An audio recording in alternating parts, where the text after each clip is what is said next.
మత్తు పదార్థాలకు బానిసలై జీవితాన్ని నాశనం చేసుకోవద్దని యువతకు హోంమంత్రి అనిత పిలుపునిచ్చారు. స్నేహితుడు చెప్పాడనో తెలిసిన వాళ్ళు చెప్పారనో అనవసర వ్యసనాలు అలవాటు చేసుకోవద్దని సూచించారు. అంతర్జాతీయ మాదక ద్రవ్యాల వ్యతిరేక దినోత్సవం సందర్భంగా విజయవాడలో నిర్వహించిన కార్యక్రమంలో హోంమంత్రి అనిత పాల్గొన్నారు. డ్రగ్స్ నివారణకు 2 ఏళ్లలో కూటమి ప్రభుత్వం చేసిన కార్యక్రమాలు, ఈగల్ వ్యవస్థతో తీసుకువచ్చిన మార్పును ఆమె వివరించారు.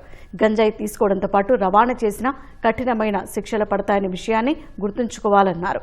యువతే ఈ దేశానికి అతిపెద్ద ఆస్తి అన్న హోంమంత్రి చెడు వ్యసనాలకు దూరంగా ఉండి ఉత్తమ సిటిజన్ గా ఎదగాలని సూచించారు.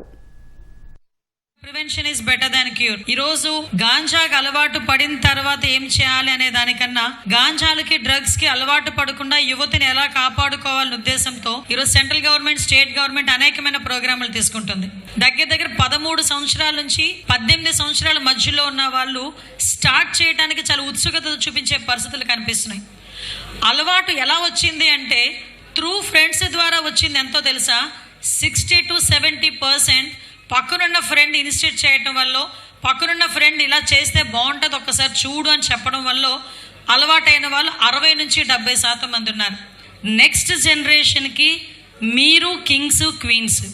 అటువంటిది మీ తాలూకా శక్తి సామర్థ్యాన్ని మీరు ఎంత జాగ్రత్తగా వినియోగించుకుంటే ఇలాంటి పొజిషన్లోకి వచ్చి నుంచొని, ఇలాంటి పొజిషన్లోకి వచ్చి సేవ చేసే అవకాశాలు వస్తాయో మీరందరూ ఆలోచన చేసుకోవాలి. పెద్ద సినిమా చూసారు అందరూ? అందులో చాలా ఒక్క డైలాగ్ ఉంది. ఏంటో డైలాగు? మళ్ళీ పుడతామా ఏంటి కదా.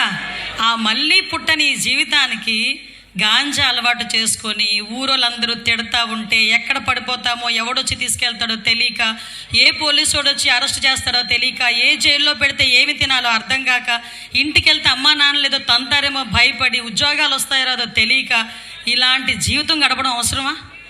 ఉన్నది ఒక్కటే జీవితం, మళ్ళా పుడతామో లేదో కూడా తెలియదు. కాబట్టి ద బెస్ట్ సిటిజన్ కింద, ద బెస్ట్ స్టూడెంట్ కింద మనం మారాల్సిన అవసరం ఎంతైనా ఉంది.